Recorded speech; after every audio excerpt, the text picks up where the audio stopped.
Rafael Mar. Muy bien. Decía ya fui a los muchachos que yo vi a Rafael en el 68, por ahí, 69, en el Politécnico Femenino Nuestra Señora de las Mercedes, en Santiago. Wow. Sí, ahí era que presentaban los artistas, ahí vi yo también a Sandro de América. Eso fue Catherine que lo pidió ayer, mi gran noche. Parece que va a pasar algo. No sabemos, pero... No sabemos, pero ¿Qué va pasará? a pasar algo grande hoy, porque es su gran noche. Es la gran noche de Catherine. No, de Rafael. ¿Eh? De Rafael. No sé cuántas noches son. Yo no sé, la van de como Catherine. 200.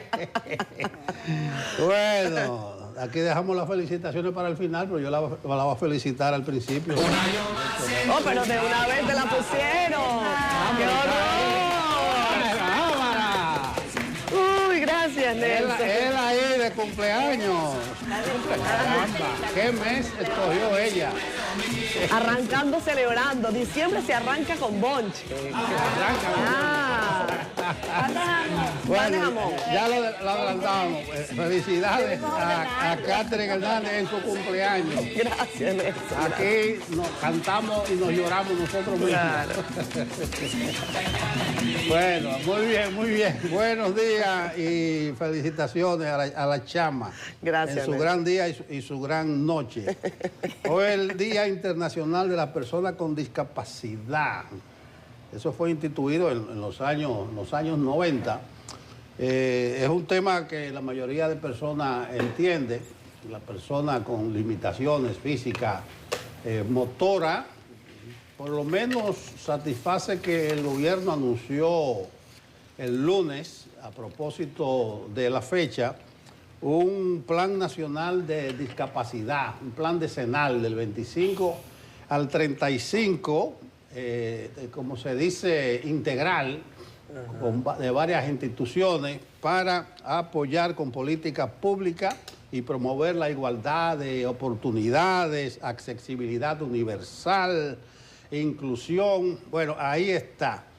Y repetimos lo mismo, las limitaciones que tienen de todo tipo las personas para poder transitar por la calle, en los vehículos, la discriminación en los lugares de empleo y la estigmatización.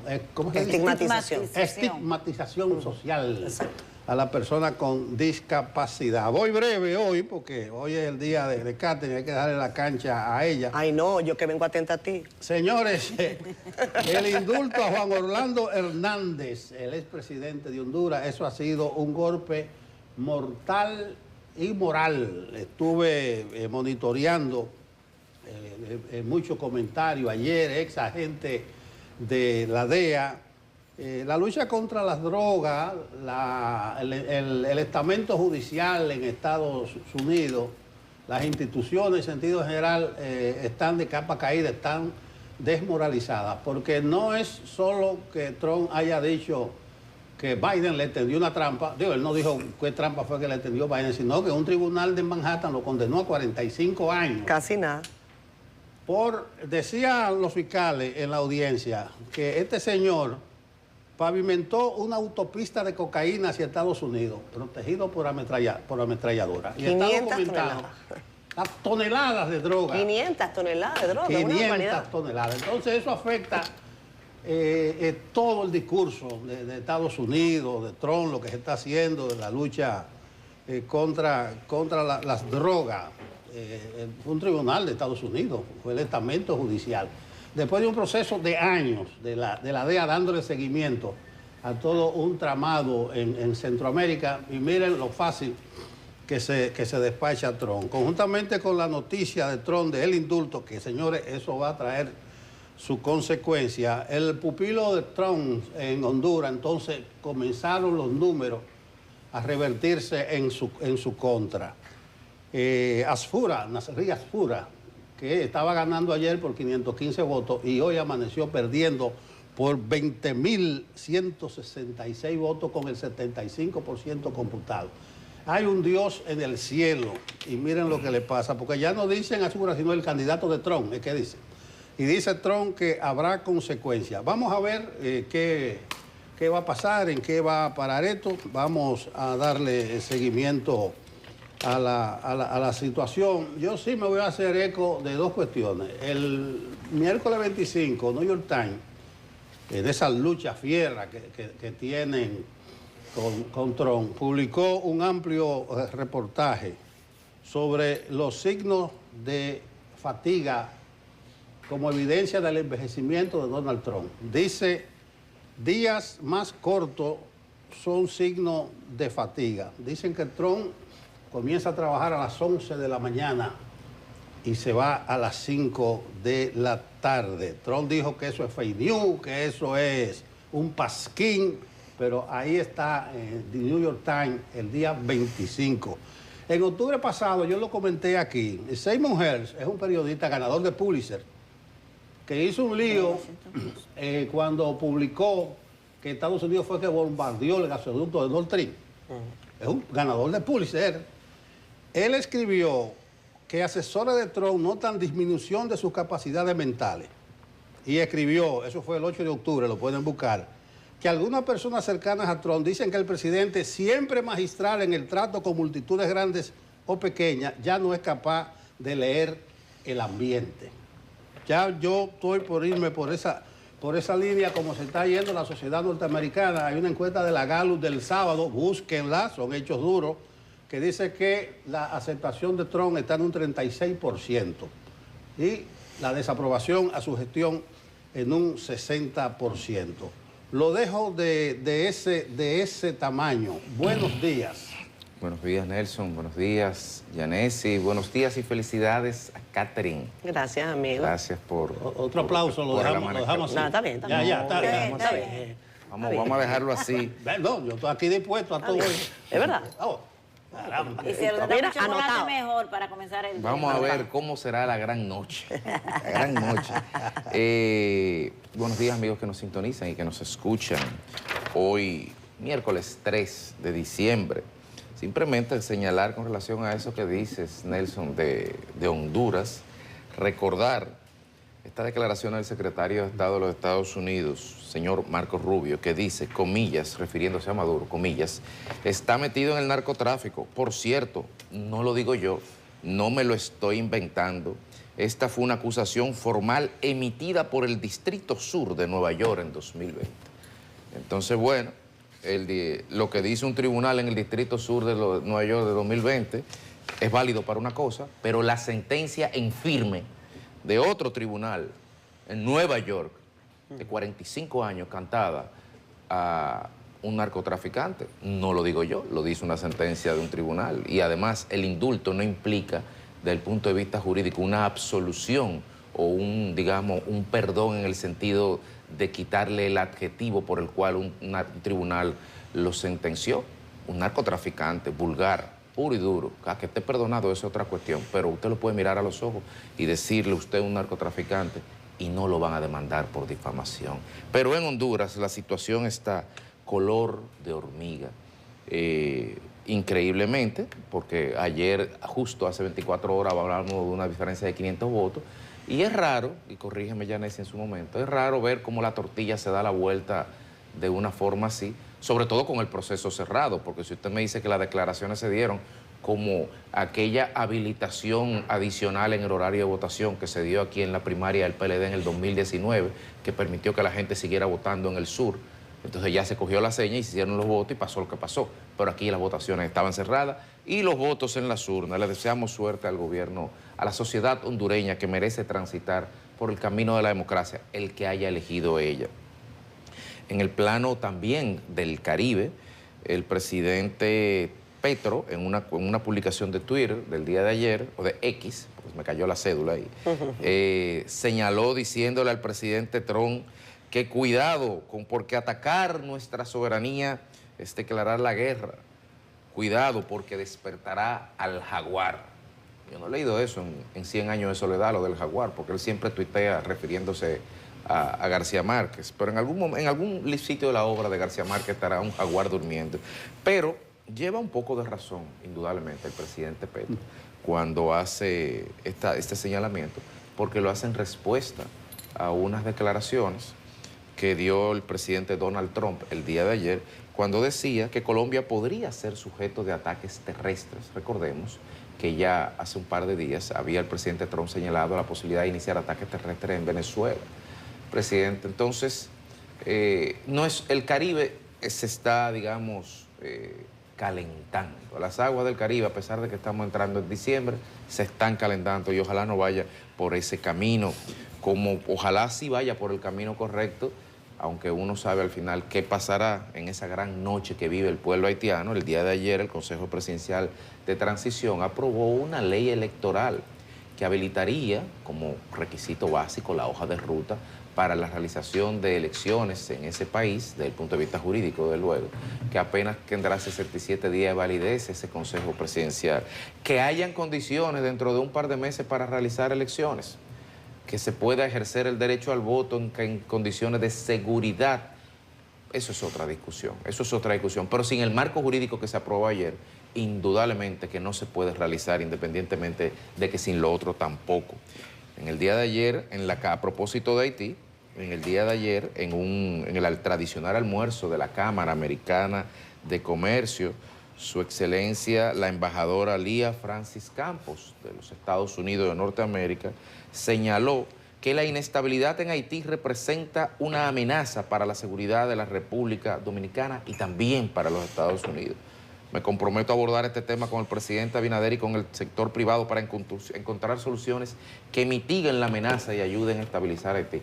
Qué bueno sentir que la administración de los Estados Unidos, representada en República Dominicana por Su Excelencia la embajadora Lía Francis Campos, está consona con el sentir del pueblo y con la decisión no solo del presidente Abinader, porque recordemos que el tema de Haití es una decisión de Estado donde están involucrados los otros presidentes también vivos de este país. Y la política del gobierno dominicano ha sido firme y qué bueno encontrar en sus palabras un espaldarazo de apoyo y un endoso a esa política. Finalmente, el Consejo Nacional de la Magistratura ayer ratificó a 3 jueces, Camacho, Germenos y Fernández, e incorporó, y no por el asunto aquel de género, sino porque se lo merecen gramo a gramo y libra a libra estar ahí, las doctoras Rafelina Peralta y la doctora Leni García, que fueron incorporadas como magistradas al Tribunal Superior. Estaremos hablando sobre eso. Y ahora sí, finalmente, ayer fue aprobado en primera lectura el anteproyecto de Código Procesal Penal. Ese que estuvimos dándole la revisión ayer en la mañana, que se va a vencer el día 11 de este mes. Y hoy a las 2 de la tarde harán la segunda lectura. Esperemos, tal como dijo Pacheco en su momento, presidente de la Cámara, que lo envíen al Congreso, al Senado a la mayor brevedad y que allá, desde luego, no se pongan de creativos, porque el tiempo no va a dar para eso. Buenos días. Buenos días, Federico, don Nelson, Catherine, a todos ustedes. Primero, a Dios las gracias por la oportunidad de este nuevo amanecer y a ustedes que nos dan la oportunidad de iniciar la jornada juntos a través de Despierta con CDN. El resumen sobre lo que ha ocurrido, está ocurriendo en Honduras, no hay nada que agregar, pero sí hay una información a nivel internacional que quiero compartir con ustedes, que la publica la BBC hoy sobre una información que obtuvo CBS, que el gobierno de los Estados Unidos, aunque es de manera transitoria, ha suspendido los procesos de solicitud de ciudadanía y de residencia a unos 20 países. Exacto. De esos 20 hay 3 en la región: Haití, Cuba y Venezuela. Me da especialmente el caso de Haití. Hay que tomar en cuenta eso porque hay una gran cantidad de haitianos que tienen una visa temporal que de hecho ya ha sido suspendida en más de una ocasión y un tribunal de los Estados Unidos la levantó, pero ahí está, y no son solicitudes de visas, o sea, son de residencia y de ciudadanía. Importante eso, tomar en consideración, aunque dice la información que es de manera temporal, pero eso está ocurriendo. Y en el caso de Venezuela, que hay especialmente las personas, los exiliados, los que han salido, la gran cantidad de ciudadanos venezolanos que viven en Estados Unidos y que tienen solicitudes de este tipo, pues están afectados con esta medida del gobierno de los Estados Unidos. A nivel local, además lo del Consejo Nacional de la Magistratura, que a propósito de la canción de inicio del programa, fue la noche, fue la gran noche del Tribunal Superior Electoral, fue tarde que lo anunciaron, y queda pendiente la integración, la escogencia, o más bien el anuncio de quienes fueron elegidos miembros, jueces de la Suprema Corte de Justicia. Pero ya 3 del Consejo Nacional de la Magistratura fueron ratificados y 2 magistradas con experiencia en el tema electoral han sido elegidas. Más adelante vamos a hablar de eso. El partido Fuerza del Pueblo ayer le respondió a la Junta Central Electoral.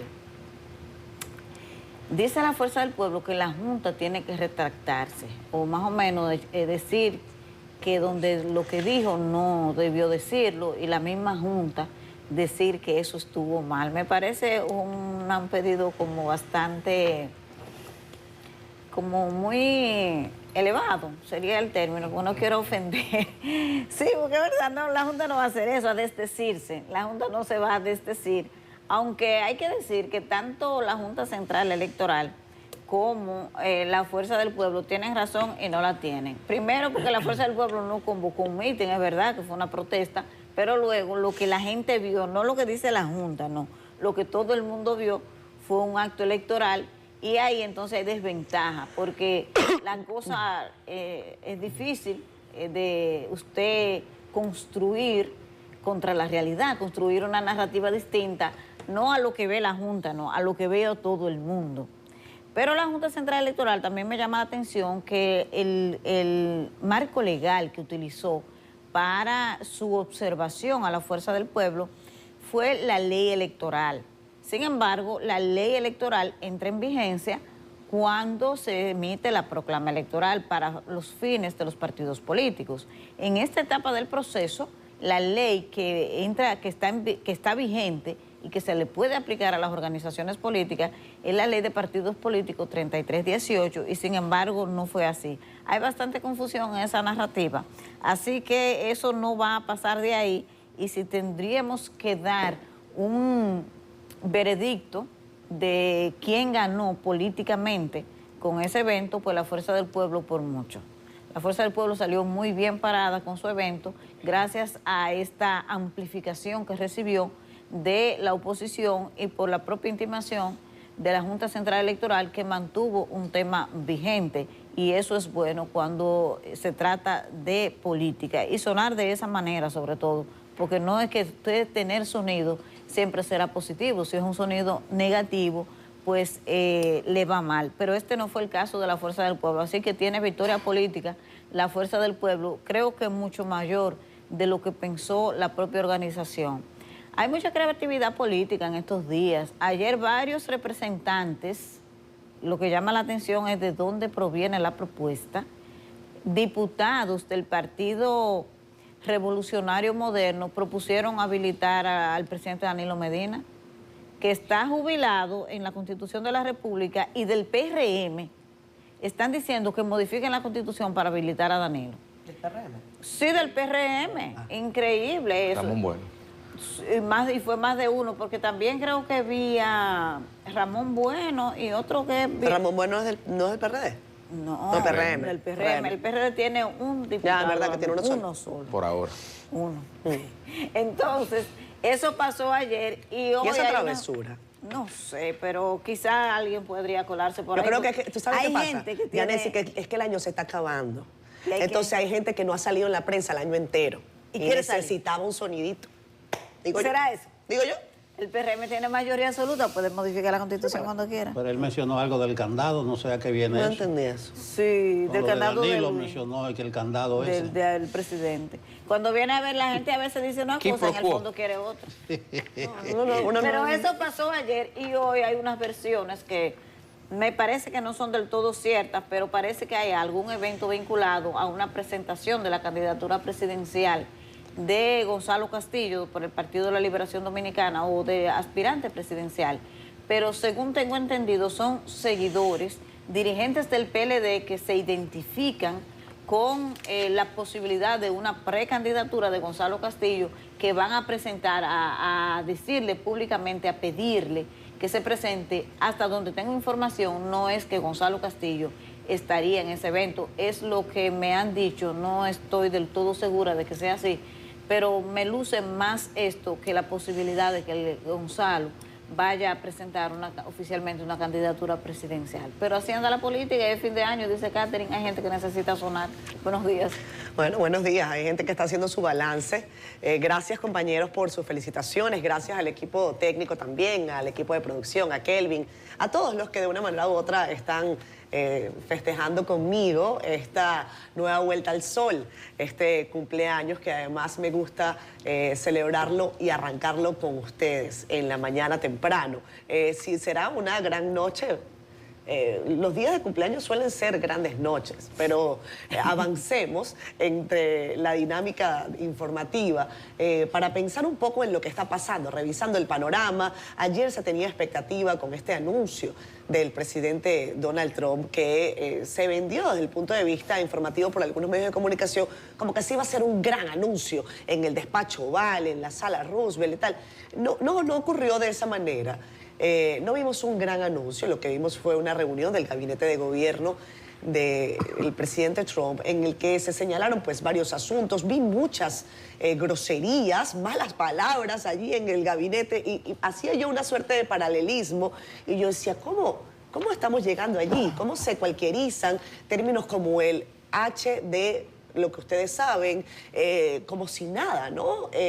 En boca de un mandatario, en una situación formal. No estamos hablando de un encuentro informal, de un tema. Y quizás ustedes me dicen, bueno, Catherine, eso es la política de antaño, ahora la gente dice malas palabras. Yo creo que no, que las formas hay que cuidarlas y que, por supuesto, usted puede tener un manejo coloquial en un espacio de camaradería, un espacio fuera de récord, ¿por qué no? Pero en el ámbito de lo institucional, a mí esa falta, esa ausencia de respeto por el lenguaje me hace pensar que también hay a veces ausencia de respeto por otras cosas. Usted no puede pensar mal y actuar bien. Usted no puede hablar mal y actuar bien. Eso es a lo que uno aspira de los liderazgos. Quizás sea una cosa controvertida porque tiene otras lecturas, pero yo creo que no deja de llamarme la atención porque se cualquieriza el lenguaje de las instituciones, el lenguaje de la política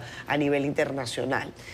Acá, por ejemplo, al expresidente Mejía le sacaban a cada ratico que el expresidente Mejía decía pues muchas cosas, pero yo no vi nunca a Hipólito decir una mala palabra per se, o sea, me refiero a una grosería. Esa de la vieja azarosa no te pareció, tú lo escuchaste, esa de vieja azarosa, ¿ustedes recuerdan eso? Sí, pero no en un ambiente solemne. Pero no del es un Estado. Ambiente solemne de Estado. Me refiero a una rueda de prensa, un periodista te pregunta algo, un meeting, pero en el mismísimo despacho Oval, en el mismísimo Palacio de Gobierno, ni siquiera presidentes muy polémicos por su discurso y coloquiales en su discurso, como el expresidente Mejía en el caso de la República Dominicana, han tenido ese manejo. Así que yo creo que eso es algo que no debemos dejar de anotar. El presidente Trump ayer dijo, entre otras cosas, que los ataques en tierra en el territorio venezolano para combatir a los carteles narcoterroristas iban a ocurrir muy pronto. Ya lo había dicho, es casi el mismo guión cuando Trump señala: ya se han cansado de hacerlo por mar, los estamos atacando en el mar y ya por ahí no les resulta, y es más fácil atacarlos en tierra. Claro que no es más fácil atacarlos en tierra, porque se trata de una connotación distinta, es un paso superior en este despliegue desde el punto de vista militar de la administración estadounidense que no tiene precedentes en la historia reciente de América Latina y Estados Unidos.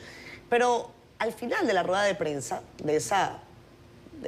que no fue una rueda de prensa per se, fue la exposición de cada uno de los ministros, en este caso secretarios del gobierno de Estados Unidos, al presidente Trump le preguntaron si Maduro le había ofrecido irse. Y yo creo que solamente esa palabrita, como medio entredicha y sin micrófono, quizás habla más que todo el resto de cosas que vimos allí, al menos sobre el caso venezolano. No quiero decir que lo otro no haya sido importante, porque ahí se dijeron otras cosas que creo que vale la pena señalar. Pero no sé si producción tiene ese corte y si ustedes lo vieron, compañeros, porque fue cuando ya el presidente Trump se retiraba. Se estaba levantando de la mesa y le preguntan, presidente Trump, Maduro le ofreció irse. ¿Tenemos el corte, chicos? No lo tenemos, lo vamos a buscar ahora.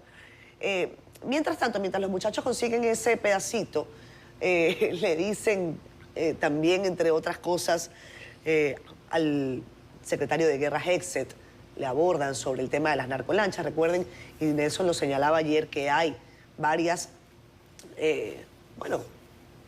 varias imputaciones, cuestionamientos sobre si él habría indicado el primer ataque a una narcolancha, que los mataran a todos o no.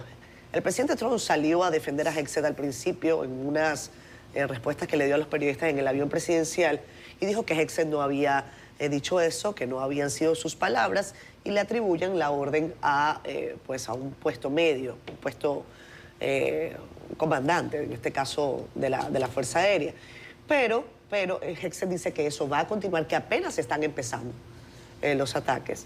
Están sobre la mesa negociaciones, y creo que las negociaciones siguen abiertas porque siguen llegando vuelos con deportados venezolanos desde Estados Unidos hacia Venezuela. Y me han confirmado que esos vuelos se producen los miércoles y los viernes. Y estaba previsto que hoy llegaba uno. Entonces, si esa puerta está totalmente cerrada, esos aviones no llegan. Entonces, perdónenme que todavía estoy un poquito afectada de la gripe y el aire acondicionado me pega.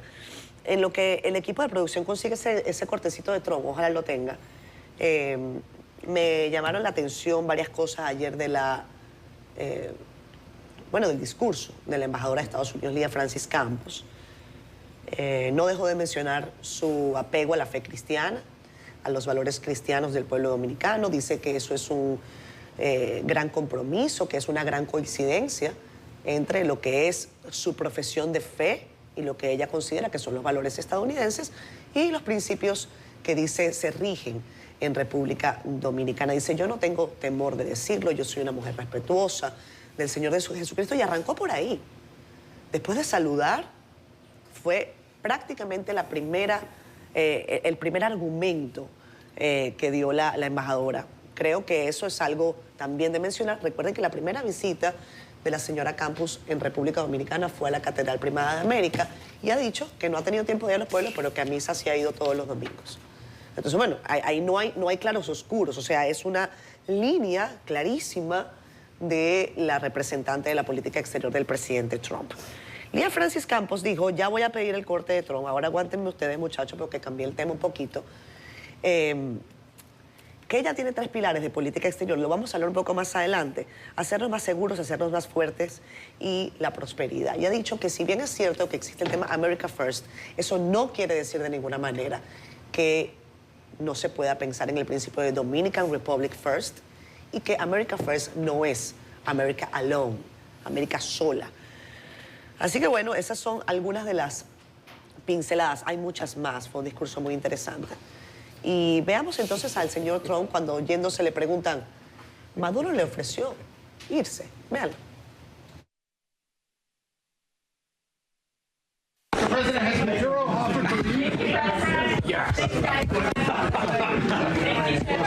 this way.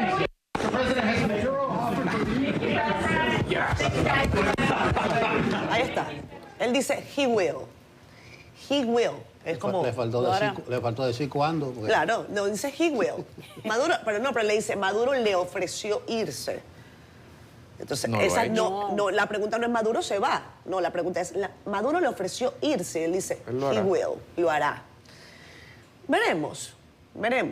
Las llamadas telefónicas que se han mencionado se dan en un contexto en el que, según expertos que yo he consultado, no está prevista una invasión como tal del territorio venezolano. Es la lectura que personas con mucho tiempo y mucho trabajo y mucha documentación sobre este tema pues indican.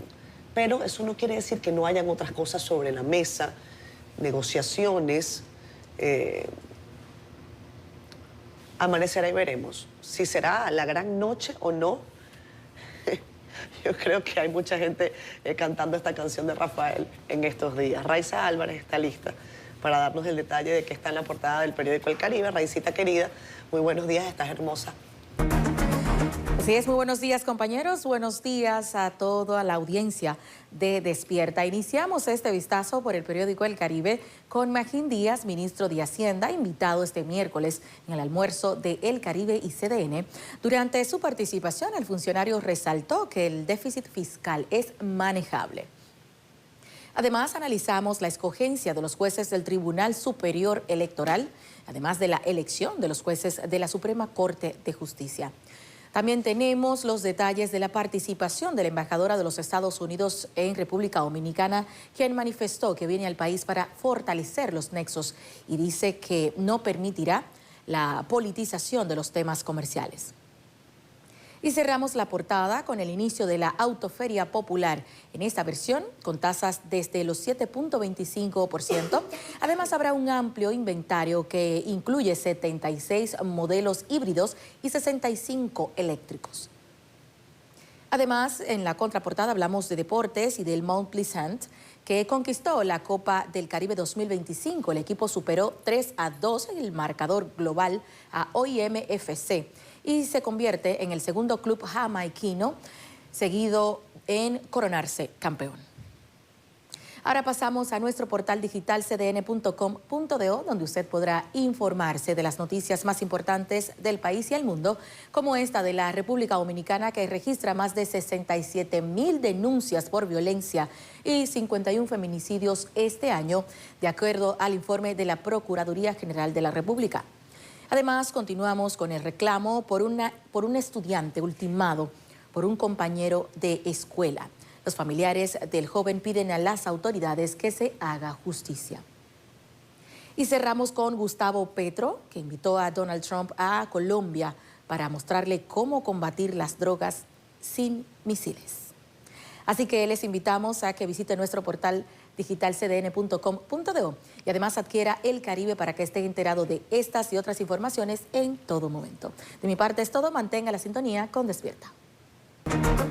Es miércoles, vamos a atender, a ver, a escuchar, a oír, a prestar atención al informe del tiempo con Jean Suriel. Muchísimas gracias, muy buenos días. Vamos a ver las condiciones meteorológicas para República Dominicana y cuáles fenómenos atmosféricos están incidiendo y lo harán durante los próximos días. Hemos visto que en las últimas 24 horas se ha reducido así la posibilidad de precipitaciones en gran parte de nuestro país. Esto debido a los efectos de un sistema de alta presión con su centro en aguas del Océano Atlántico. Ha controlado así nuestra región y ha establecido un patrón menos húmedo y por lo tanto no se han registrado precipitaciones en nuestro país. Pero veremos en las próximas horas cómo esta vaguada estará acercándose hasta el territorio nacional para generar un incremento de la nubosidad y de algunas precipitaciones ahora en el transcurso de la mañana, sobre todo hacia el norte, noreste y hacia el este del territorio nacional. Ya para la tarde aumentará así el potencial de más aguaceros hacia la cordillera central, hacia el sur y hacia el sureste y extendiéndose para la noche la posibilidad de algunas lluvias hacia la zona fronteriza. Esa vaguada se quedará con nosotros durante los próximos días hasta el sábado y es por lo tanto que seguirá también la posibilidad de más precipitaciones entre moderadas y fuertes en gran parte de nuestro país. Vemos que está avanzando el Frente Frío número 9, se ha tornado estacionario en las últimas 24 horas, pero ya entre hoy y mañana se ubicará entre Bahamas y Cuba. Así se moverá al norte de la región del Caribe durante los próximos días, manteniendo esa masa de aire muy fría y los vientos en el periodo nocturno se encargarán de impulsar esas temperaturas muy frías hasta República Dominicana. Es por eso que se refresca el ambiente a nivel nacional, pero sobre todo hacia la región norte y hacia la zona montañosa. Así que tendremos esta combinación de un incremento de la nubosidad por la vaguada y el mantenimiento de las temperaturas muy frescas en el país, porque seguirán los vientos llegando desde el Atlántico, así impulsando esas temperaturas muy frías hasta nuestro país. Estas han sido las informaciones meteorológicas. Muchas gracias, Jean Suriel. a la pausa. Regresamos con más. Esto es Despierta con CDN. Gracias a todos ustedes por estar con nosotros. Leo sus comentarios en Facebook Live. Si se me sale una tosecita, perdónenme, pero son los efectos de la gripe. Pero aquí estamos batallando. J. Alonso, que debe ser Juan Alonso o José Alonso, no lo sé. Buenos días desde Miami, Florida. Ahora que cambió la hora no puedo ver el programa completo. Bendiciones para todo el equipo. Bueno, amigo, pero gracias por estar acá conectado. Yari Martínez, feliz día, equipazo. Felicidades a Catherine, salud y larga vida, gracias. Felicitar igual al ministro Ito Bisonó. Dice, Industria y Comercio recibió otra gran distinción y un gran lugar para trabajar. Es cierto. Lo vi y me llamó la atención. Gracias al equipo de Industria y Comercio por hacerme llegar eso. Porque el Ministerio de Industria y Comercio ha recibido el galardón de uno de los mejores lugares para trabajar en la República Dominicana. Y eso, bueno, vale la pena señalarlo. Dime, Nelson. Bien, el título en inglés. Te doy un dato. La embajadora mencionó a Ito tres veces en su discurso. Mi amigo, dijo la embajadora. Mi tres amigo, veces Ito. está pegado Ito. Pero es que es cierto, o sea, Ito Bisonó, al margen de su rol como ministro de Industria y Comercio, que ha tenido, creo yo, una excelente aceptación por parte de los sectores industriales del país, se ha caracterizado por sostener excelentes relaciones muy cercanas con personalidades del ámbito de la política internacional. En el Partido Republicano Ito Bisonó tiene excelentes conexiones y entiendo que a finales de esta semana, Nelson Federico Yanesi, hay una reunión interesantísima en Punta Cana del Centro de Análisis de Políticas Públicas. Del CAP. Del CAP. O sea, vienen interesantes personalidades a, como siempre, debatir sobre el estado de la democracia, a seguir buscando caminos para el desarrollo. Así que, bueno, felicidades a Ito Bisonó por el reconocimiento que se le da a su ministerio. Si se puede también decir así, bueno, ahí está su reconocimiento en voz de la embajadora de Estados Unidos, de ese vínculo y cercanía, entre otras cosas. Lo que pasa es que Ito es un funcionario, pero político de pies a cabeza, y hace una diferencia importante cuando tiene la capacidad. 100%. Y la capacidad política cuenta mucho en el ejercicio. Señores, de la función pública. si Ito Bisonó sobrevivió a lo que pasó en el Partido Reformista, hay que hacerle chapó, porque de ahí no sobrevivió hizo la nadie. transición al PRM, Por miembro eso. de la dirección Bueno, pero de ejecutiva. ahí no sobrevivió nadie. ¿Alguien ha visto a Quique Antón? ¿Dónde está Quique Antón? No lo mencione 2 veces que se aparece. No, es 3, como Por viste. eso, 2 veces más. Saludos a Quique Antón, que seguro también nos está viendo. Por aquí está, a ver, Cristian Segura, que nos manda buen día, feliz y bendecido miércoles de Santiago. Norma Pérez Encarnación, buenos días para todos, también gracias a ti. Héctor Franco, mientras Maduro está madurando la posibilidad de ofrecerle una respuesta madura a Donald Trump para que esta vez, a su vez, pueda madurar una respuesta madurada. Oye, ¿ustedes saben algo? ¿Ustedes vieron el reggaetón de Maduro? El que bailó Nelson, el de No Word. Un espectáculo que le dio. Hizo un show. No, es que yo no lo sabía. Pero tú no vas a poner a ver eso a esta Bueno, hora. señores, estamos en diciembre, vamos a adorarle, a también bajar un poquito. Kelvin, búscate ahí a un muchacho que se llama Hey Santana, que me enteré en estos días que es dominicano y fue el que hizo ese remix que Maduro baila incesantemente en las tarimas en donde celebra la escasa popularidad que tiene. ¿Cómo era que se llamaba, Nelson? Búscalo, Kelvin, Hey Santana. El ministro de propaganda o de prensa que tenía Saddam Hussein, que cuando iban subiendo de Basora a Bagdad, que el tipo diciendo que no, todo está bien. Ajá. Eso mismo. Mire, ahorita se lo coloco. Ya estaban oídos y no, todo está bien, muy bien. Mire, me enteré de este muchacho, esto es como cultura con sabrosura, aunque la verdad es que es un tema extraño para hablar, pero sí. Cumpleaños, se te permite. Sí, mira, mira, este muchacho es dominicano, Hey Santana, ¿eh? Ay, Dios mío. Y tengo pero su eso teléfono, hay quizá falta el viernes lo Pero llamamos. amplía la pantalla para... Amplía la pantalla, pon la pantalla grande para que tú veas lo que hizo él. Esta es la canción que está bailando Maduro. No a la guerra loca.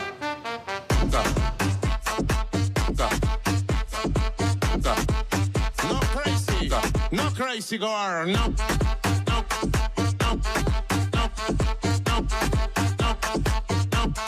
¿Cómo se dice en inglés? Please, please, please. Yes, please. Listen to entrevistado por medios de comunicación en el mundo entero, porque les ha puesto, los han puesto a hablar de él. Pues, o sea, le hizo ese remix. Yo pensaba que había sido un invento allá en Venezuela, pero no.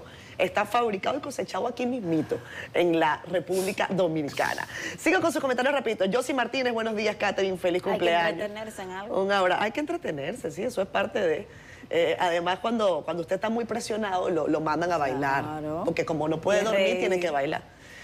Yanni Martínez, felicidades, Catherine, gracias, gracias. También está Jacqueline Pérez, bendiciones para todos, gracias por las bendiciones del cumpleaños. Carolina Vázquez, feliz cumpleaños, Catherine, en tu día, desde Santiago. Un abrazo, Carolina, un abrazo para ti y para todos los que nos sintonizan. 7:49 minutos de la mañana. Vamos a arrancar con información. En el día de ayer, el Consejo Nacional de la Magistratura ratificó al presidente del Tribunal Superior Electoral, Ignacio Pascual Camacho Hidalgo, y asimismo fueron ratificados los magistrados Fernando Fernández Cruz y Pedro Pablo Yermenos. Para completar los 5 magistrados que componen el tribunal, fueron designadas las abogadas Rafelina Peralta Arias y Lenis García. Ignacio Pascual Camacho Hidalgo, con su suplente Lourdes Teresa Salazar. Pedro Pablo Yermeros Forastieri, con su suplente Juan Cuevas. Fernando Fernández Cruz, con su suplente Juan Manuel Martín Garrido. Rafelina Peralta Arias, con su suplente Freddy Ángel Castro. Lenis Rosángela García, con su suplente Víctor Rafael Minier. El Consejo anunciará en los próximos días la fecha en que continuará sesionando para escoger a los jueces de la Suprema Corte de Justicia. Pero vieron de la cédula porque ella me quedó en el frente.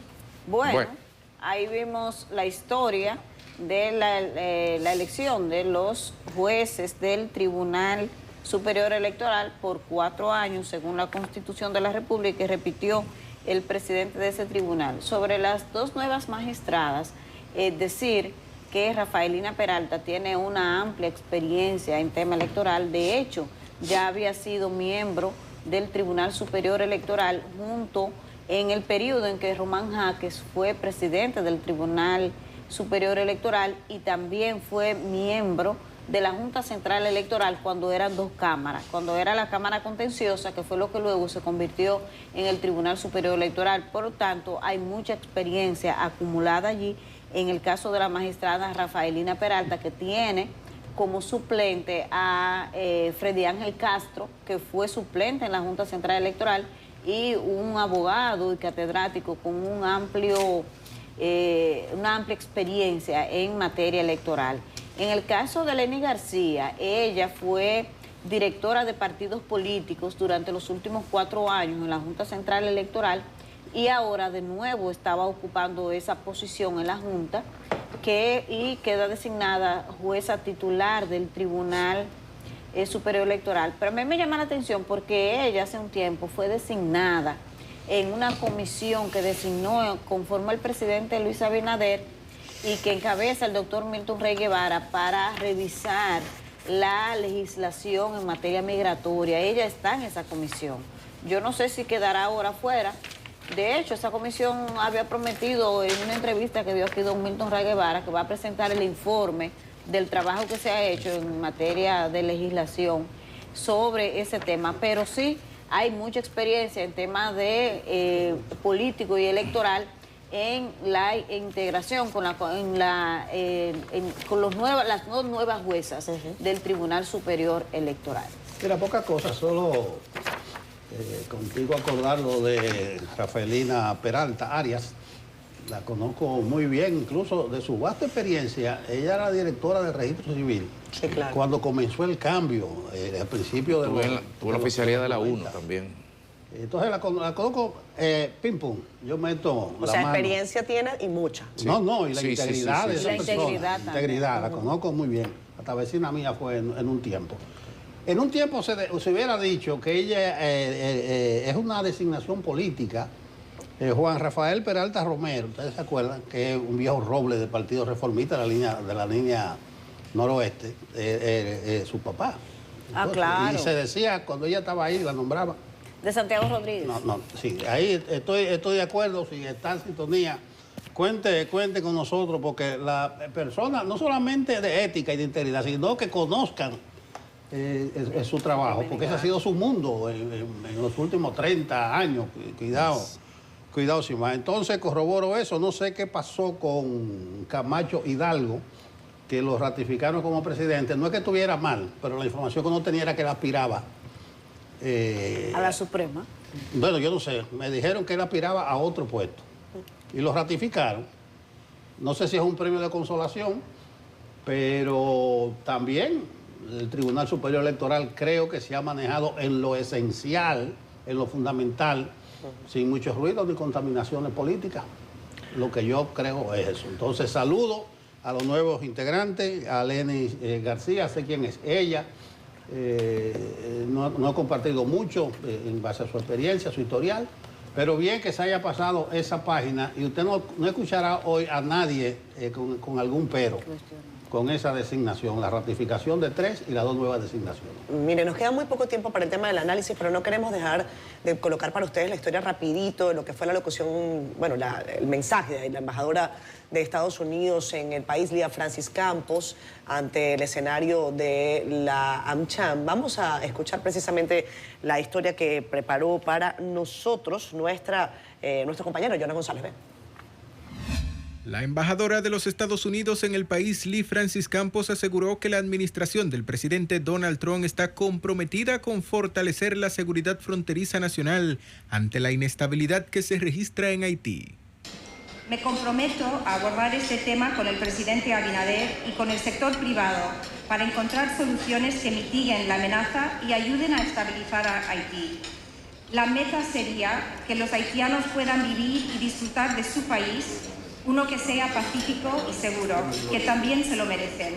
Al definir que la política exterior estadounidense está basada en la seguridad, fortaleza y la prosperidad compartida, Campos adelantó que la primera empresa privada que visitará en el país será el Central Romana, cuyas exportaciones de azúcar a los Estados Unidos fueron suspendidas por la Oficina de Aduanas y Protección Fronteriza de los Estados Unidos desde noviembre del 2022 por alegadamente incumplir normas laborales. No pienso permitir desde la embajada la politización de asuntos comerciales, ni permitiré insinuaciones o acusaciones falsas para satisfacer a un sector activista y político dentro de los Estados Unidos.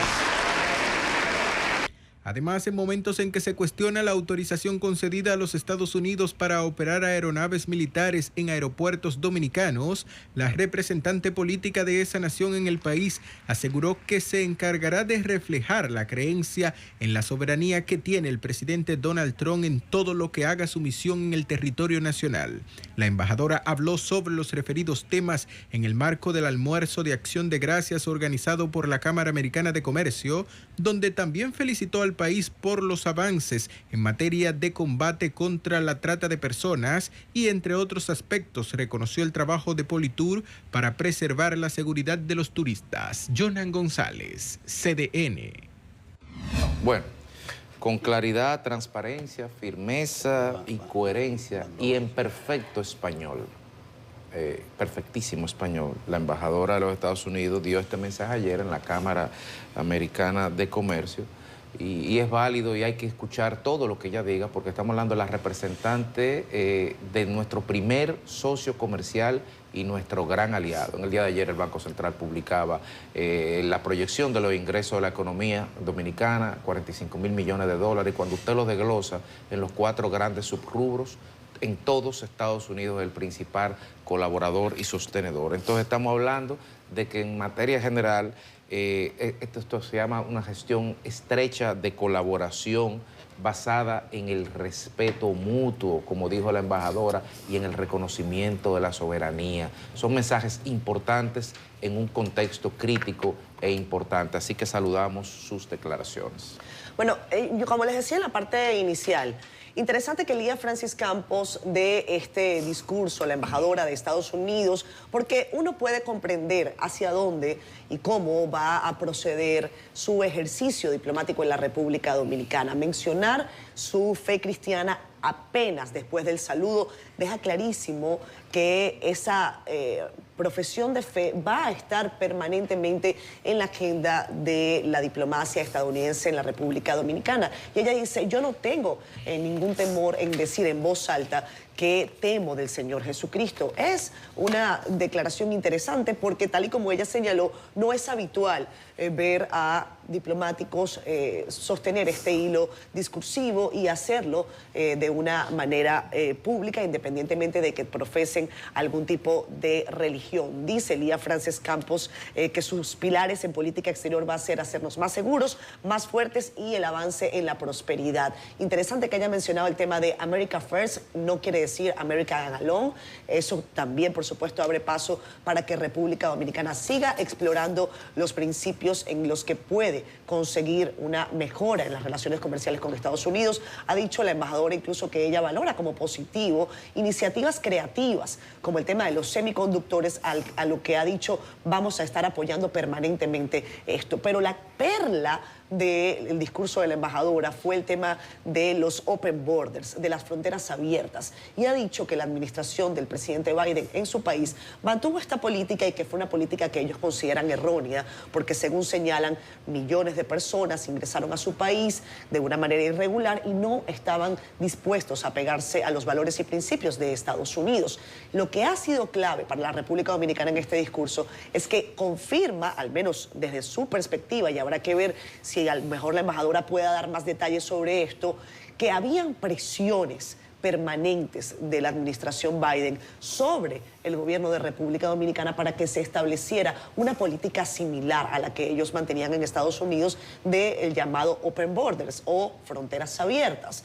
Hay que quizás ampliar sobre este particular con la embajadora de Estados Unidos porque, por supuesto, es algo que resuena en sectores del país que han dicho esto no puede pasar. República Dominicana tiene demasiados problemas y, aunque por supuesto nos preocupa Haití, nos preocupa más que los dominicanos no tengan acceso a lo que deben tener acceso en función de lo que son los principios soberanos, lo que gastamos en impuestos, entre otros particulares. Finalmente, me interesa que Lía Francis Campos, y voy a citarla, diga que su misión como embajadora, ahí ella no piensa permitir desde la embajada la politización de asuntos comerciales ni insinuaciones o acusaciones falsas para satisfacer a un sector activista y político dentro de los Estados Unidos. Eso después de que dijo que va a visitar de primerito a Central Romana, a propósito del tema de la mano de obra forzada, de la esclavitud, etcétera. Así que bueno, primer mensaje de la embajadora estadounidense en la República Dominicana. Esperaremos esa reunión con Central Romana y esperaremos además una entrevista más adelante. Entiendo que CDN está haciendo las gestiones. Ojalá que podamos tener más detalles con Lía Francis Campos. Vamos a pausa si ustedes, compañeros, no tienen más nada. Pausa. Vamos a comerciales. Amigos de Despierta con CDN, regresamos con más del programa y como todos los miércoles presentamos una entrevista especial, en este caso que también está publicada ya en el periódico El Caribe en su formato tanto digital como impreso, igual en nuestra página web cdn.com.do. Le damos la más cordial bienvenida al ministro de Hacienda y Economía, Magín Díaz. Bienvenido, ministro, ¿cómo está? Muchas gracias, encantado de estar aquí nuevamente. Un gusto tenerlo. A riesgo de repetirme, vamos a hablar de la reforma fiscal. Es una pregunta obligada. Digo, digo repetirme porque el lunes pasado se le hicieron a Abinader en la semanal y él dijo, el ministro de Hacienda ha abordado este tema en varias ocasiones. ¿Habrá o no habrá reforma fiscal? Esa es la pregunta. Sí. Esa es la pregunta. Esa es la pregunta. Bueno, de esto yo he hablado mucho. O sea, el gobierno opera con déficit fiscal desde hace décadas. Y además hay necesidades de gastos importantes adicionales. Porque, por ejemplo, la inversión pública está baja, el Banco Central necesita más recursos para su recapitalización y es un tema pendiente, una reforma que aumente los ingresos de manera estructural. El gobierno opera en promedio con un déficit de 3% del PIB todos los años, independientemente de quién gobierne. Ese ha sido el promedio en los últimos 20 años. Algunos años un poco más bajo, otros años un poco más bajo, más alto. Este año va a ser un poquito más alto porque decidimos aumentar el déficit para reactivar la economía a través de la inversión pública. Entonces, es un déficit que es sostenible, 3% del PIB para una economía, pero eso significa que el gobierno sigue endeudándose. Todos los años hay que emitir deuda para financiar ese déficit. Entonces, como sociedad, tenemos que ponernos de acuerdo. El COVID complicó la situación y a partir del 2020, por ejemplo, en América Latina ha habido 10 intentos de reforma tributaria para aumentar los ingresos, 10 países que han intentado y 8 han fracasado, incluyendo el nuestro, que el gobierno intentó en el 2021 y en el 2024. Con esto quiero decir que son tiempos difíciles.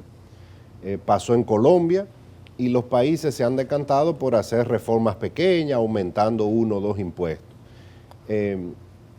Cuando el presidente me llamó, obviamente él conoce mi posición, de que el gobierno necesita más recursos para aumentar la inversión pública, para bajar un poco el déficit fiscal, y esa necesidad está ahí. Ahora el momento político lo determina la parte política, el presidente.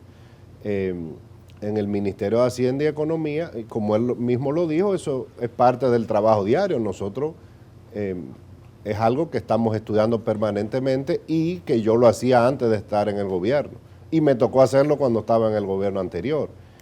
Ahora el momento político lo determina el presidente. Aquí tenemos una ventaja. No hay el riesgo de una crisis fiscal en el corto plazo, en los próximos 2 o 3 años. Esa no es la razón. Por eso yo le digo a los empresarios, bueno, vamos a sentarnos y vamos a ponernos de acuerdo a hacer algo que aumente los ingresos antes de que venga una crisis. Esa es mi posición. Porque en otras ocasiones las crisis han llevado a que la sociedad busque un consenso. Pasó en el año 92, pasó en el año 2003, 2004, se hicieron las reformas empujadas por la crisis. Ahora no hay riesgo de una crisis fiscal. Ahora, si no se aumentan los ingresos, bueno, va a seguir el déficit y va a seguir aumentando la deuda pública, por más bien que uno la quiera manejar, y se está manejando profesionalmente desde hace años.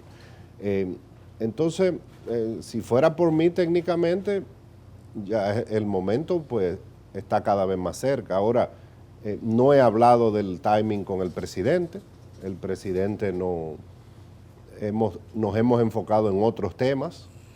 Cuando yo llegué, la prioridad era el aumento de la inversión pública, después el presupuesto del año 2026. Este es un año que no ha sido fácil. Estamos creciendo 2% y tanto Banco Central como nosotros estamos concentrados en las medidas para la reactivación económica. Ahora, el diagnóstico está ahí, es el mismo que del 2024, por el cual el gobierno quiso hacer una reforma, y el mismo del año 2021, por el cual el gobierno también quiso hacer una reforma, con la diferencia de que cada año que se posponga la deuda aumenta en promedio 5.000 millones de dólares. Pero el de modernización fiscal, que así se llamó, todo el mundo lo conoció y lo discutió. ¿Tú crees que de aplicarse algo tendría los mismos aspectos o tú eliminarías alguno?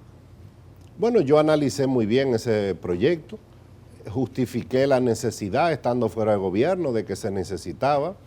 El monto me parecía también razonable, entre 1 y 1.5% del PIB, de ingresos nuevos. Algunos conceptos correctos, como generalizar la base del ITEVI. Ahora, la implementación iba a ser complicada. Por ejemplo, generalizar el ITEVI al 18% era muy agresivo. Ponerle impuesto a los intereses de 27% también yo lo consideraba agresivo. O sea, en ese sentido, no sé si llamar a eso errores o cómo llamarlo, pero tenía elementos que eran muy complejos. Aumentaba los impuestos selectivos, que ya son altísimos aquí, los alcoholes, los combustibles. Entonces, tenía elementos con los cuales yo no necesariamente estaba de acuerdo. Ahora, la necesidad sí. Sí, pero respondiendo a tu pregunta, tendría que tener otros elementos, porque hay elementos de la reforma, de la propuesta anterior, con los cuales yo no estaba de acuerdo y creo que simplemente también estaban mal diseñados. Y buenos días, Magín, respecto al tema del ITEVI, tú dices que no estás de acuerdo con una generalización con el 18 que tenemos ahora, pero ¿se podría plantear ampliar la base de ese impuesto en una nueva propuesta de reforma? Yo creo que el momento de ampliar la base del ITEVI político ya pasó. Yo creo que hay que buscar otra figura más progresiva. El ITEVI es el mejor impuesto, técnicamente hablando. Generalizarlo simplificaría el sistema tributario. Pero ¿qué es lo que está exento? Los alimentos, la medicina, los servicios públicos como la energía eléctrica. En la mayoría de los países tienen IVA, aquí no, pero la mayoría sí. Los colegios privados tienen IVA en todos los países que hay IVA. Las clínicas privadas, las consultas médicas tienen IVA en otros países, aquí no. Ahora son temas altísimamente sensibles. Entonces no me parece el momento para entrar en esa discusión. Ahora, en algún momento eso va a haber que hacerlo, pero la forma de hacerlo tal vez es con una tasa más baja para eso que está exento, hacerlo gradual, no todo al 18 al mismo tiempo. Entonces, y va a haber que explicarle al país muy bien.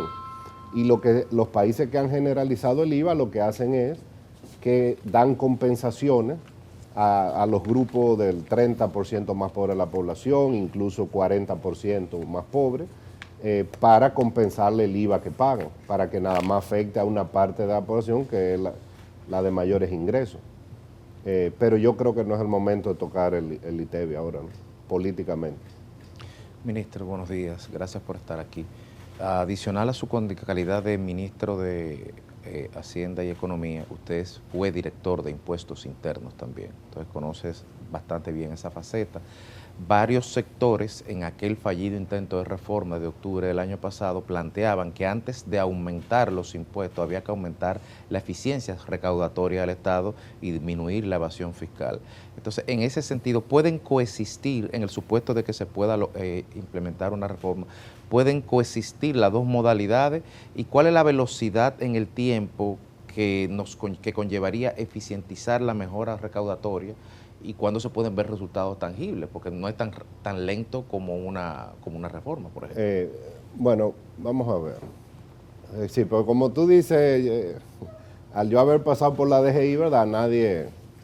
No me pueden dar mucha clase de eso. Sí, usted lo ha dicho bastante.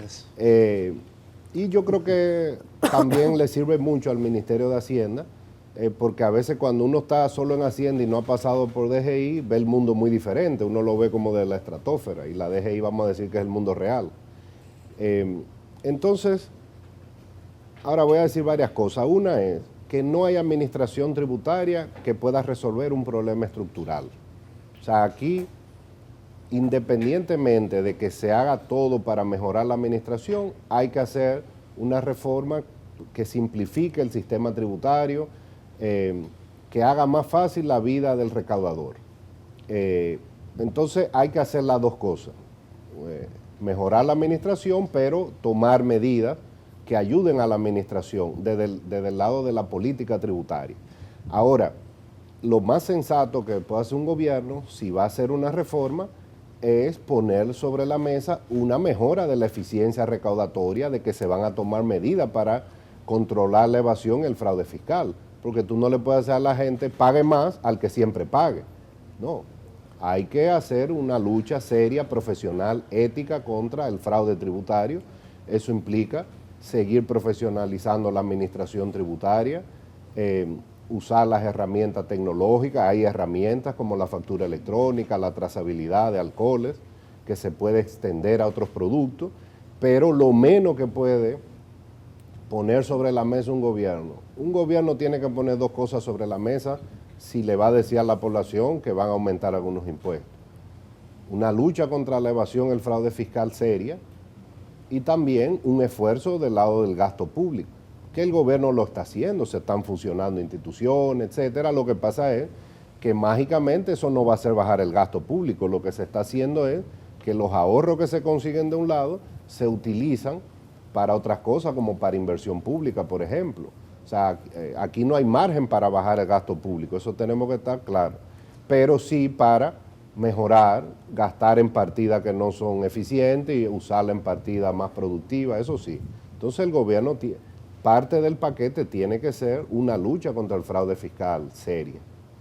Ministro, usted asomaba varias ideas relativas a las reuniones que usted ha sostenido con sectores productivos del país y ha dicho que si bien es cierto, la reforma tal y como estaba establecida pues no puede ser planteada en los mismos términos en la actualidad, sí dice usted hay que hacer algo para mejorar las finanzas públicas. Quiero que me avance si hay concreción de algún tipo de medida para el cortísimo plazo, me refiero antes de que culmine este año, si vamos a ver algún tipo de decisiones de esa índole antes de que culmine el 2026, bueno, el 2025. Desde que yo llegué al ministerio, una de mis prioridades es escuchar a los gremios, desde los grandes, los medianos, los pequeños, gremios sectoriales. Yo no sabía que había tantos gremios en el país, porque no se acaban.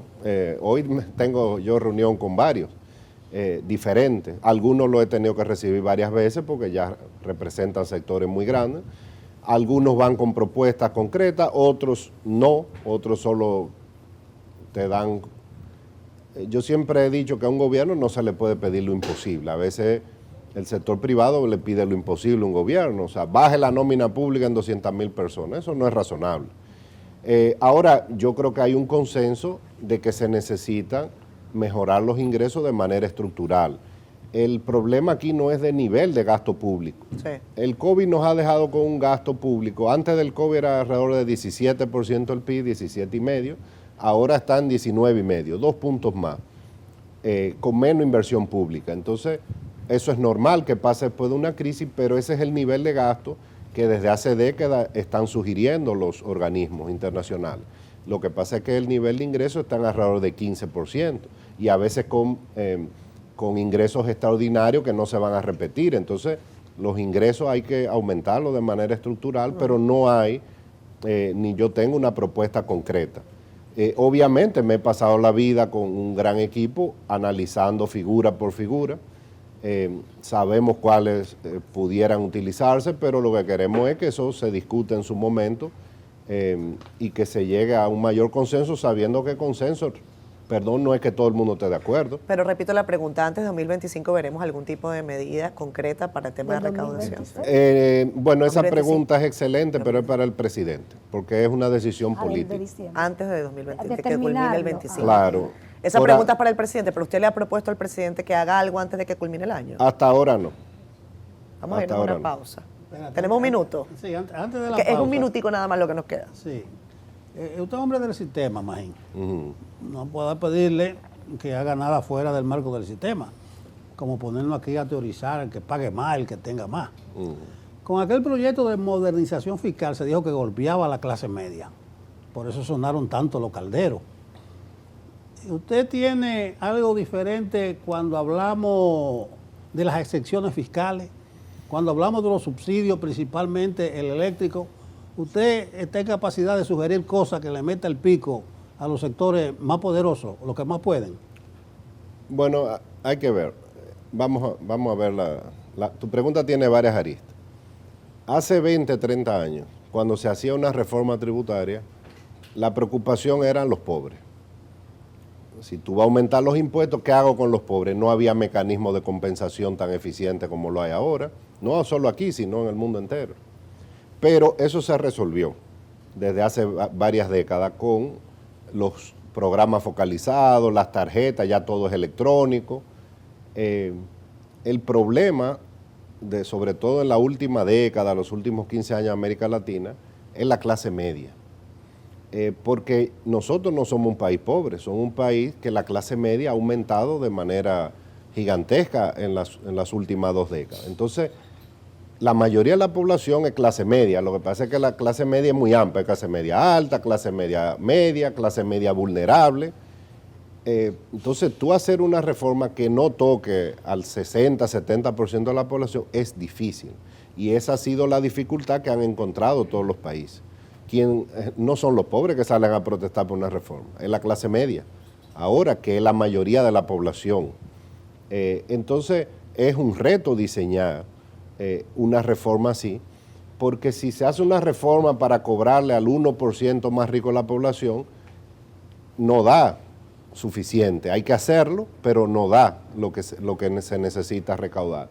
Entonces tiene que hacer un balance. Ahora, a la clase media tú tienes que convencerla de que tal vez va a pagar marginalmente un poco más, pero va a haber beneficios, mejores servicios públicos, más generación eléctrica, más estabilidad en ese sector, va a mejorar el suministro de agua, que con eso se van a poder construir hidroeléctrica y acueducto, etcétera. Entonces, también la población tiene que creer en eso, porque es difícil hacer una reforma que no toca una masa de la población tan grande.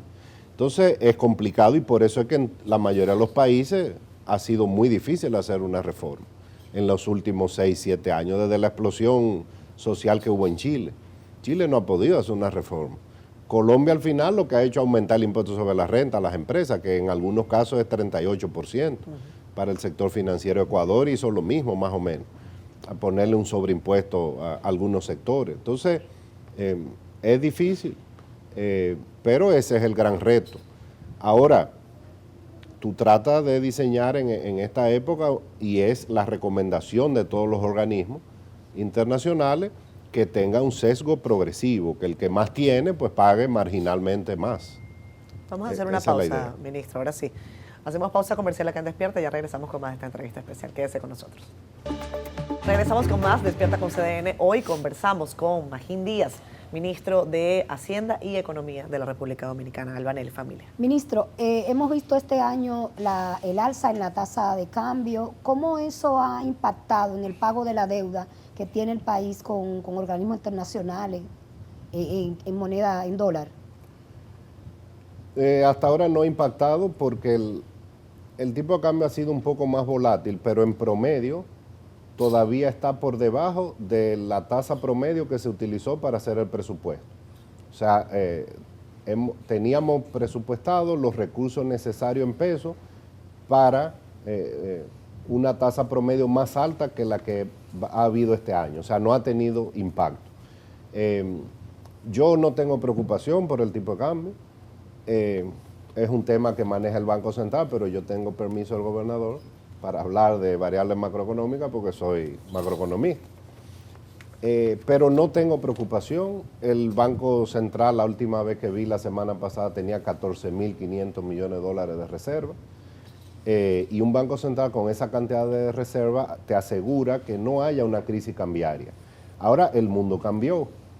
Hasta hace unos años, la tasa de interés en Estados Unidos era 0. Ahora, estos últimos 2 años y medio, le ha tocado hacer política monetaria al Banco Central con tasa de interés mayor al 5%. Y la llegada de Trump retrasó la reducción de las tasas de interés en Estados Unidos. Han bajado un poco en los últimos meses, pero no tan rápido como se pensó que iban a bajar desde el año pasado. Entonces, ha sido un poco más volátil, pero está dentro del rango previsto en el presupuesto y sin un riesgo de una crisis cambiaria por la cantidad de reserva que tiene el banco. ¿Y cuál es la proyección de la tasa para el 2026? ¿A dónde ustedes creen que va a llegar la tasa de cambio? Mira, de memoria no me la sé, está en el presupuesto del 2026, creo que hay una depreciación esperada de un 4% más o menos. Es decir, casi 70. No, 10% ese, no, 67, por ahí 68. Ahora, eso es una proyección. El Banco Central mueve su política durante el año para acomodarla en ese rango. 4, 5, 6% es el rango histórico. El rango histórico hasta el 2020 era en promedio 4. Después del COVID ha sido más volátil, pero tampoco ha sido una depresión exagerada, excepto en el 2020 que fue 10%. Pero en un año de un choque brutal contra la economía, se mantuvo la estabilidad aún con esa depreciación del tipo de cambio. La variable clave para ver si tú vas a tener en un país una crisis cambiaria o macroeconómica son las reservas del banco. El banco tiene casi 15.000 millones de dólares de reserva, puede enfrentar cualquier contingencia con eso. Ministro, en el día de ayer el Banco Central publicaba en un espacio pagado unas estimaciones de ingresos que iba a tener el país en el 2025 en función de la metodología de evaluación de los diferentes aspectos de turismo, zona franca, inversión extranjera, remesas, 45.000 millones si mal no recuerdo. Pero en paralelo, este es el año que por primera vez no vamos a crecer como hemos estado acostumbrados a crecer. Le pregunto, ¿caímos en la trampa de la renta media ya? Bueno, para eso tienen que pasar más años de un crecimiento todos los años muy bajito. A partir del COVID hemos tenido más volatilidad. Caímos en el COVID, después crecimos 13, después 5, después 2, después 5. Este año vamos a crecer entre 2 y 2,5 más o menos. Pero tú no puedes decir que caíste en la trampa. Porque en el 2023, que crecimos poco, en parte fue para contrarrestar el choque de inflación mundial. En este año que hemos crecido menos, han pasado dos cosas. Más volatilidad en el tipo de cambio, entonces el Banco Central también durante una parte del año tuvo una política restrictiva, pero también un entorno externo más complejo. Las zonas francas no están creciendo tanto como los años anteriores. El turismo está creciendo, pero 2-3% la llegada de turistas. O sea, el deterioro de la situación internacional también está afectando. O sea, hay factores locales e internacionales. Para tú decir que caímos en la trampa, tendría que caer la tasa potencial de la economía. Y esa no ha caído, no hay evidencia todavía. Y yo estoy optimista de que el año próximo, y eso son las estimaciones de los organismos internacionales, es que la economía volverá a crecer entre 4 y 5% el próximo año. Ahora, luego de 3, 4 décadas creciendo al 5%, está ese riesgo. Pero yo creo que el tema de la meta 2036 va a ayudar en eso. ¿Por qué? Porque la idea es que el gobierno ha hecho mesas sectoriales para que los privados le digan al gobierno en cada sector cuáles son los problemas y cómo el gobierno puede ayudar en conjunto con el sector privado para levantar esas restricciones al crecimiento. Es decir, lo que se está haciendo ahí es para aumentar la productividad de la economía. Pero yo creo que es muy temprano para decir que ya estamos en una trampa, que no vamos a crecer. Yo creo que el año que viene vamos a crecer mucho más que esto. Ministro, el expresidente de la República, Leonel Fernández, escribió ayer en el periódico Listín Diario su acostumbrada columna, su acostumbrado artículo. Y entre otras cosas hablaba también sobre los temas del crecimiento económico y decía que sí, que hay algunas razones externas, pero que el problema, según él, según su diagnóstico, tiene que ver sobre todo con lo interno. Dice que hay una parálisis de la inversión pública en el desarrollo de infraestructura y bajo nivel de gasto, algo de lo que usted ha hablado. Dice, el Estado constructor prácticamente se ha esfumado de la escena y dice que 52% de las obras iniciadas o prometidas están detenidas. Quiero preguntarle sobre este tema, sobre el movimiento del gasto público.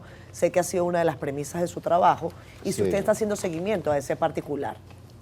Bueno, a un presidente le debe responder un presidente, pero Leonel sabe casi igual que un economista. Pero él está jugando su rol de oposición y lo importante es que se publican los datos y cada uno que lo analice de manera como quiera analizarlo. Y los datos se siguen publicando igual que se publicaban antes. Ahora, yo concuerdo con él, por eso desde que llegué al ministerio dije aquí hay que aumentar la inversión pública. Incluso estando fuera en uno de los artículos que yo publicaba en un diario de circulación nacional, hace unos meses. ¿Puede decir el nombre? Sí, unos meses antes de yo entrar yo dije, yo creo que la inversión pública es tan baja que contrario a mis principios económicos, yo estaría dispuesto a que se aumente la deuda para inversión pública. Si ya el gobierno decidió no hacer una reforma para aumentar los ingresos, bueno, pues endeúdense para aumentar la inversión. Y desde que yo llegué al ministerio, la inversión pública mensual, la ejecución aumentó de 10,000 millones a 20,000 millones de pesos mensuales. O sea, hemos duplicado el ritmo de ejecución de la inversión pública. ¿A dónde tiene que llegar, ministro, en términos absolutos, para que podamos ver una...? Bueno, en el presupuesto este año, el presupuesto era 2.2% del PIB. Sí. Y con lo que pusimos en el presupuesto reformulado es un aumento que va a llegar a 2.6, 2.7. Cuando Leonel la inversión pública era 4% del PIB. Ahora, en este momento hay una restricción presupuestaria más grande. Ahora, yo creo que si hacemos el esfuerzo, al finalizar el periodo del presidente Abinader, podemos terminar entre 3 y 3,5 del PIB, que ya es más cerca de un valor razonable. demanda de infraestructura pública que hay en un país que tiene 30, 40 años creciendo 5%, da para mucho más que 3,5% del PIB. Este es un país que necesitaría invertir 4 o 5% al año. Sí. Por eso es que faltan carreteras, faltan acueductos, faltan hidroeléctricas. Pero esa recomendación usted la hacía siendo economista y la está haciendo ahora siendo ministro. La pregunta es si usted tiene en el gobierno el aval para que eso realmente se ejecute. O sea, bueno, sí, claro, fíjate que el presidente autorizó la modificación presupuestaria que hizo un aumento importante de la inversión pública. Y estamos ejecutando, hay un gabinete de construcción que le da seguimiento. Obviamente, también el presidente y yo también tenemos que cuidar la restricción presupuestaria. No podemos aumentar la inversión pública a lo que quisiéramos porque entonces el déficit se va a disparar. Pero sí reacomodar algunos gastos para que la inversión pública sea un poco más alta. Y déjame hacerte una pregunta sobre la indexación, lo más cerrada posible. Si se mantiene tal cual lo que se está haciendo, si hay algunas opciones para aplicarla a media. Vamos a ver. La no indexación de los umbrales del impuesto sobre la renta se inició en el 2017. ¿Quién era el director de impuestos? Usted mismo. Exacto. Entonces, ¿por qué lo hicimos? Porque aquí en el país menos del 10% de los asalariados pagaban impuestos sobre la renta. En el promedio de los países comparables con nosotros, 40% de la población que recibe salario paga impuestos sobre la renta, pero aquí no, aquí era muy baja. Entonces, se criticó la medida, pero fíjate que el PRM tuvo que seguir haciéndolo. ¿Por qué? Eso ha llevado a que la base tributaria aumente. Y que ahora alrededor de 20%, un poquito más, de personas que reciben salario paguen algo. Paguen la tasa mínima marginal porque los salarios son bajos todavía. Ahora, yo creo que llegó el momento de discutirlo, yo lo dije, yo creo que debe ser parte, pero no debe ser una medida aislada. Segundo, no puede pedir la oposición al gobierno que desequilibre las finanzas públicas. Si se hace de golpe 10 años de no indexación, el gobierno va a perder más de 20,000 millones de pesos, tal vez 23, casi 25,000 millones. Entonces, ¿quieren que el déficit aumente para que se tenga que endeudar el país en ese monto? No. Yo creo que hay que hacer, y estamos trabajando escenarios, donde se haga una indexación que beneficie a los de menores ingresos, sobre todo, que sean beneficiarios, pero que sea algo razonable para que no se desplomen los ingresos del gobierno. Ahora, como yo dije, eso, por un lado, perjudica la no indexación a los trabajadores, ¿verdad? Pero en estos 5 años está el gobierno que más ha hecho aumento del salario mínimo, sin precedentes. Para proteger a los consumidores, la tarifa eléctrica no refleja su valor real, está subsidiada. El precio de la basura está subsidiado, el precio del agua está subsidiado.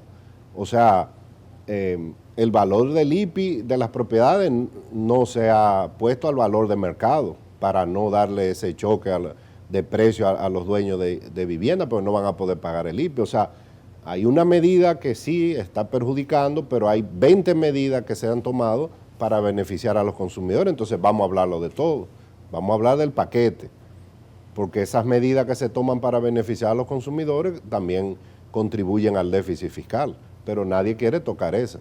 Entonces yo estoy dispuesto a sentarme, negociar, hacer una indexación gradual, razonable, que no ponga en riesgo las finanzas públicas, pero vamos a hablar de todo lo otro. El marbete no se indexa del 2017. Se pagaban 3,000 pesos hace 8 años, o 1,500 la mayoría de los vehículos. Los combustibles, el impuesto no se indexa del 2015. Entonces nadie quiere hablar de todos esos temas, es solo de uno que perjudica al gobierno, pero hay otros 10 o más que perjudican las finanzas públicas que nadie quiere hablar. Bueno, es poco difícil con usted, ministro, justificar cosas, porque usted tiene la respuesta para todo. ¿Cuál es la proyección en términos presupuestarios para la inversión pública del año que viene?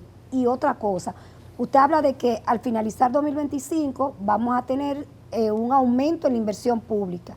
Y una de las cosas que se ha criticado más es que algunos funcionarios son lentos en la ejecución. o los procesos son lentos. Esa proyección que usted hizo al llegar se está cumpliendo, porque está bien, usted designó los recursos, pero los funcionarios están utilizándolo, ejecutándolo.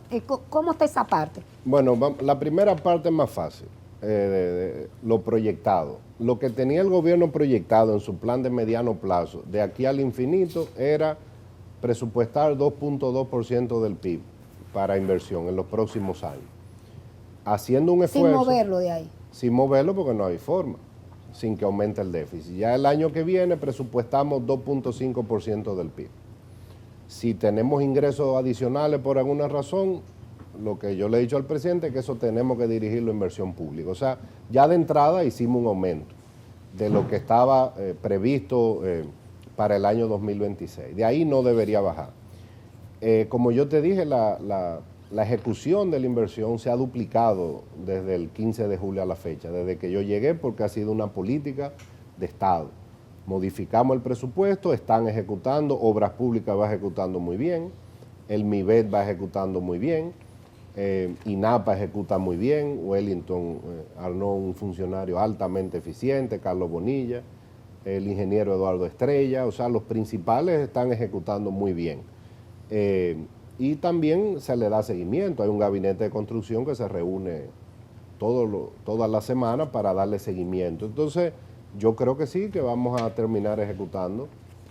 Si no lo que presupuestamos es reformulado, algo muy cerca, pero claramente mayor que lo que se ejecutó el año pasado. Porque el plan original, por la restricción presupuestaria, es que la inversión pública en pesos, en términos nominales, iba a ser menor que la del año pasado. Y eso no lo podemos permitir. ¿Y cuánto se ha gastado en la emergencia declarada a raíz de la tormenta? Eso es una excelente pregunta para el director de presupuesto. Sí. Pero depende, claro, porque él maneja más los detalles, sí, no te quiero decir un número. Pero eso subalterno tuyo. Sí, viceministro del presupuesto y director. Pero no sabe, no le ha dicho, ministro, vamos por tanto. No, yo participo en todas las reuniones y trabajamos en conjunto, pero el detalle ese yo se lo he dejado a él. Ya. Y mi pregunta, ministro, iba en esa misma dirección, en el sentido de con esta palabra que los economistas usan de externalidad. El cambio climático es una, y lo hemos visto recientemente en los últimos años, que va incidiendo en gastos no presupuestados. ¿Cómo se está pensando, reformulando, redimensionando los presupuestos a futuro de cara a estas emergencias que imponen cargas adicionales, sin ir más lejos, esos 12.000 millones de comienzo del mes pasado, y que seguirán haciéndose? ¿Se ha pensado en provisionar fondos de riesgo más ampliados, en cobertura con póliza para la infraestructura? ¿Qué creatividad se está poniendo al respecto? Bueno, la ley de presupuesto te da mecanismos que te permiten, por ejemplo, en caso de calamidad pública, de desastre, aumentar la apropiación inmediatamente con una instrucción del director de presupuesto. Eso se pone en la ley de presupuesto anual y está previsto en la ley orgánica de presupuesto. O sea, ese tipo de contingencia desde el punto de vista presupuestario es fácil. El tema son buscar los recursos. Desde hace años nosotros tenemos acceso a líneas de contingencia con el Banco Mundial, con el BID. Hay un programa de seguro regional que somos parte con el Banco Mundial. Entonces, desde hace años el país ha venido haciendo esas cosas. Yo creo que hay que hacer más. En parte por eso el gobierno mantiene una excelente relación con los organismos multilaterales. Pues ya el país se financia principalmente con bonos locales y bonos soberanos. Ahora, tener buena relación con las multilaterales, ahora también la CAF tiene un rol importante en el país, te da acceso a recursos para desastres o calamidades públicas. O sea, en caso de un gran desastre tenemos recursos disponibles de inmediato del BID, del Banco Mundial, etcétera. Hacer una provisión es más difícil porque es un presupuesto deficitario. Pero en caso de que haya una contingencia tenemos acceso a recursos frescos. Sí. Ministro, usted lleva adelante esta nueva entidad que eran dos antes y que el gobierno pues explicó en virtud de lo que usted ha mencionado, en términos de eficientizar el gasto público. Incluso en una conversación informal que sostuve con el exministro de Hacienda me decía, hay redundancias que son innecesarias para la administración, y quiero tener su visión sobre este particular estando dentro. Ahora, dentro del monstruo, de este monstruo nuevo pero viejo, que ahora tiene estas dos cabezas que son Hacienda y Economía. Bueno, yo estuve cuando se hizo la reforma del Estado, que fue los primeros años del gobierno del presidente Fernández, y la idea original era un solo ministerio de Hacienda y Economía, y al final la autoridad política tomó la decisión de que hubieran dos. Y lo que se ha hecho es que el MEPID, una parte ha pasado a Hacienda, la parte de inversión pública y la parte de economía, que hace estudios, que le da seguimiento a la pobreza, al desarrollo, a la planificación, y esas van a Hacienda, y una parte se ha ido al Ministerio de la Presidencia. O sea que digamos que el MEPID no fue todo que lo asumió Hacienda. Es mucho trabajo, es un ministerio muy grande. Yo lo hubiera hecho, no sé, pero la ley salió en la misma semana que me nombraron, entonces eso es lo que me toca. Yo creo que va a haber más eficiencia porque ahí está crédito público, que es el que lleva los proyectos externos, está inversión pública ahora, antes era una coordinación interinstitucional. Exacto. Yo creo que sí puede haber eficiencia. Está más concentrado ahora. Para un solo ministro es muchas cosas, son muchos temas, pero hay un buen equipo en el Ministerio de Hacienda y Economía y yo creo que sí, sobre todo en el tema de inversión pública. ¿Ya ha tenido usted libertad para conformar su propio equipo? Sí, el presidente no me ha puesto, pero el personal que estaba ahí, tanto en Hacienda como en Economía, es de muy alto nivel. O sea, los 6 viceministros que están ahí ahora y no son algunos alumnos míos, otros hemos trabajado muchos años, son economistas profesionales, casi todos. O sea, en Hacienda y Economía siempre se ha caracterizado por ser bastante profesional. Ministro, terminamos, vamos a dar la ocasión de un mensaje. Usted que firma los cheques, ¿verdad? O estoy por encima del que lo firma, a veces lo firma el tesorero. Pero no, el Ministerio de Hacienda, bueno, es el rector de las finanzas públicas, que junto con el Banco Central somos los que dirigimos la gran política económica de gobierno. Y yo creo que el mensaje es de tranquilidad. Aquí no hay un riesgo de una crisis fiscal, no hay un riesgo de una crisis macroeconómica. Pero le voy a interrumpir ahí, usted dijo eso al principio, por el factor externo. Usted no lo está viendo aquí, pero el entorno internacional, que el Banco Central lo menciona mucho. Eso no puede ser un riesgo. Que usted no puede ser, es un riesgo, pero cuando tú vas a un juego de cartas, te reparten una carta y esas son lo que le tocan. Entonces hay que jugar con la carta que no están repartiendo. Pero para eso un gobierno pone un equipo profesional al mando de la economía. Y por eso tenemos un Banco Central independiente. El presidente tomó una excelente decisión dejando el que sabe ahí. Eso da tranquilidad. El sistema financiero totalmente estable. Fíjate que con el aumento de la tasa de interés en Estados Unidos quebraron muchos bancos medianos. Aquí no pasó nada. Aquí la banca tiene excelentes indicadores. Claro que el sector externo influye, sobre todo una economía pequeña como esta, porque recibimos remesas, las exportaciones, el turismo, el 40% viene de Estados Unidos, las remesas, el 85% viene de Estados Unidos,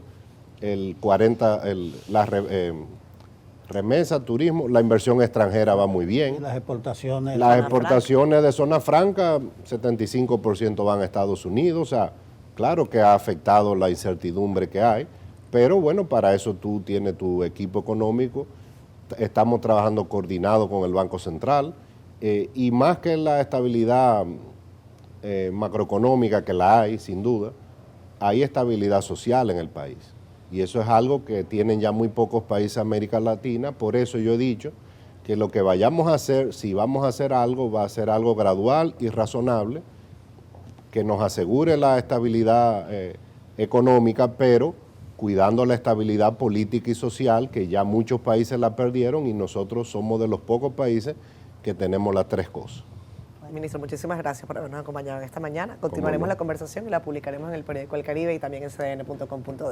Vamos a pausa, venimos ya.